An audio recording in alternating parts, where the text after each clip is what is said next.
Hello, నేను సుమతి. మీరు lunch box వార్తలు వింటున్నారు. ఎల్ఐసి ఉద్యోగులకు ఎలాంటి శుభవార్త అందింది? ఎలక్ట్రిక్ బైక్ల అమ్మకాలు ఎందుకు తగ్గాయి? అసెస్మెంట్ ఇయర్ 2024-25 మొదటి నెలలో ఎంతమంది ఆదాయ పన్ను రిటర్న్లు దాఖలు చేశారు? ఇవే కాకుండా బిజినెస్, పర్సనల్ ఫైనాన్స్ కు సంబంధించిన వార్తలను ఇవాల్టి లంచ్ బాక్స్ లో తెలుసుకుందాం.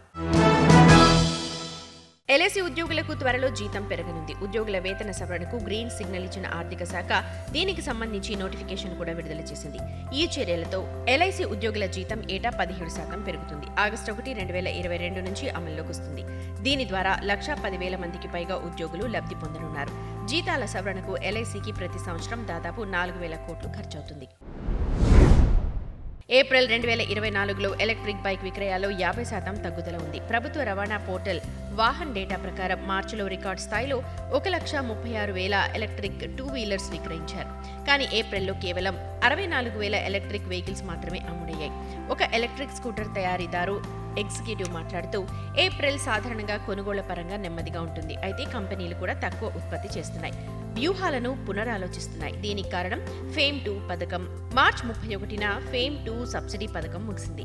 భారీ పరిశ్రమల మంత్రిత్వ శాఖ 500 కోట్ల ఎలక్ట్రిక్ మొబిలిటీ ప్రమోషన్ స్కీమ్ అంటే EMPS 2024 కింద 3 లక్షల కంటే ఎక్కువ వాహనాలకు ప్రతి 2 వీలర్ కు 10,000 వరకు సహాయం అందిస్తుంది.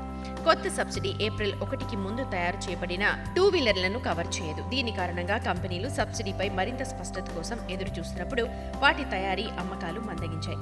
అయినప్పటికీ మొత్తం ద్విచక్ర వాహన ఎలక్ట్రిక్ వెహికల్స్ మార్కెట్ 1 సంవత్సరం క్రితం నుంచి 30% వృద్ధి చెంది ఆర్థిక సంవత్సరం 2024లో 9,40,000 యూనిట్లకు పైగా పెరిగింది. అసెస్మెంట్ ఇయర్ 2024-25 మొదటి నెలలో అంటే ఏప్రిల్లో ఆదాయ పన్ను శాఖ దాదాపు 6 లక్షల రిటర్న్లను అందుకుంది. వెరిఫై చేసిన రిటర్న్లలో 3/2 కంటే ఎక్కువ ప్రాసెస్ చేయబడటం పెద్ద విషయం. ఏప్రిల్ 29 నాటికి 5.92 లక్షలకు పైగా రిటర్న్లు దాఖలు చేశారు. వాటిలో 5.38 లక్షలకు పైగా వెరిఫై చేశారు. 3.67 లక్షల వెరిఫైడ్ రిటర్న్లు ప్రాసెస్ చేశారు.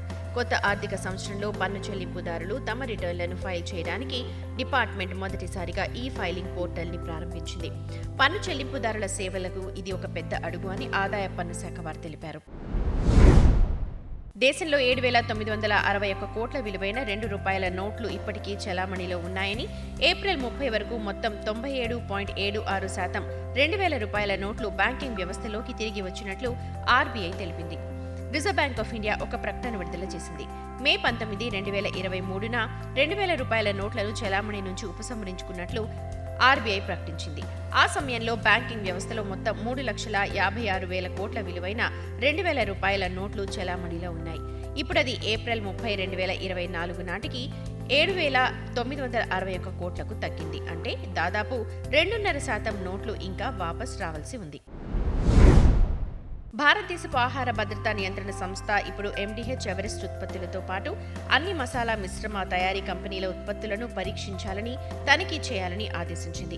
గురువారం రెగ్యులేటర్ 2 ప్రసిద్ధ స్థానిక బ్రాండ్ల ఉత్పత్తులలో పురుగు మందు ఇథిలీన్ ఆక్సైడ్ పై గ్లోబల్ రెగ్యులేటర్లను పరిశీలిస్తున్నందున ఈ రంగంలో దర్యాప్తు పరిధిని పెంచినట్లు చెప్పారు. Food safety and standards authority of India అంటే FSSAI ఇప్పుడు స్థానిక, విదేశీ విక్రయాల కోసం కరివేపాకు, మిక్స్డ్ మసాలా మిశ్రమాలను తయారు చేస్తున్న కంపెనీలపై నిఘా ఉంచాలని అధికారులను కోరారు. దీంతో పాటు అన్ని మసాలా పౌడర్ల తయారీ కంపెనీల తయారీ యూనిట్లను తనిఖీ చేసి నమూనాలను పరీక్షించడానికి కూడా ఆదేశాలిచ్చారు. నమూనా చేయబడిన ప్రతి ఉత్పత్తి నాణ్యత, భద్రత అనుగుణంగా విశ్లేషిస్తారు. పెద్ద బ్యాటరీ పరిమాణం కాకుండా ఫోన్ బరువు చాలా ఎక్కువగా ఉంటుందని సాధారణంగా చూడొచ్చు. కానీ వివో కొత్త స్మార్ట్ ఫోన్ వివో V30eని విడుదల చేసింది. ఇది 5,500 mAh బ్యాటరీ పరిమాణంతో వస్తోంది. అయినప్పటికీ దీని బరువు 190 గ్రామ్స్ మాత్రమే. అయితే ఇది 7.65 మిల్లీమీటర్స్తో వస్తోంది. 5,500 mAh బ్యాటరీతో భారతదేశపు అత్యంత సన్నని స్మార్ట్ ఫోన్గా మారింది.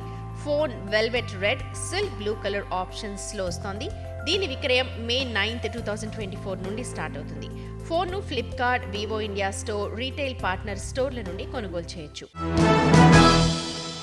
ఇవి ఈ రోజు లంచ్ బాక్స్ కబుర్లు. మరిన్ని బిజినెస్, ఫైనాన్స్ వార్తలతో రేపటి లంచ్ బాక్స్ కబుర్లతో కలుద్దాం. అంతవరకు రేడియో Money9 వింటూనే ఉండండి. మరిన్ని పర్సనల్ ఫైనాన్స్ వార్తలు, విశేషాల కోసం Money9 యాప్ని ఇప్పుడే డౌన్లోడ్ చేసుకోండి. Thank you.